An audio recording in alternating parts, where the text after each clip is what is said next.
咁啊，你咁 hea 講就好多時講啦，要寫又點樣寫咧？你咁 hea，你咁 hea，通常都係拼音嘅啫喎，你 LE 咁嘅樣，即係用英文 hea，用英文去拼係嘛？係啦，唉 hea 咧嗱，原來咧我哋個音可能係變咗嘅，因為好多時咧我發覺即係我哋講嗰啲嘅香港嘅廣東話咧，或者所謂嘅廣府話咧，其實不斷係咁變緊嘅啲音。或者有一個同一個字，佢亦都可以有兩個唔同嘅發音，即係譬如話銀行個行字同埋行人個行字係同一個字嚟噶嘛，佢有兩個變音，咁變咗喺唔同嘅情況底下，佢可能有唔同嘅發音都唔定。啊，咁啊係，嗱，咁啊跟住好啦，呢度咧講話你咁 hea 嘅 hea 字咧，原來嘅正寫咧係個棄放棄嗰個棄。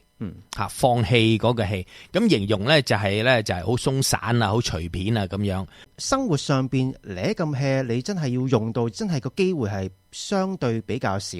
你通常都係你 hea 啫，係咪？或者即係比較你肥啊，或者但係你咁 hea呢個 terms，即係要實際用得到嗰個機會，我覺得生活上邊唔多咯。嗱，頭先你講話你 hea 同埋你咁 hea 咧，其實嚴格嚟講係有少少唔同噶。係啊。嗱，你 hea 咧就係點咧？譬如假設我做嘢，做衰咗，哎呀，今次真係你 hea 啦咁樣，係叫你 hea 嘛。我唔會話，今次真係你咁 hea 啦。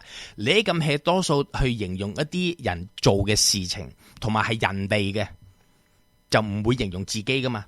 你留意下咪？我呢排我做嘢真係你咁 hea 啦咁樣，都有你咁 hea。係啊，呢排真係哇！依家煮飯，主要你咁 hea 咁都有㗎。都有係。反而我覺得個禁字咧係將嗰個語氣加強，即係好似即係有時有啲人咪講嘢加個鬼字，乜鬼乜咁，即係嗰啲咁樣加強咗個語氣。咁啊，跟住第二個咧，嗱呢個咧就比較係咪比較好又即係難？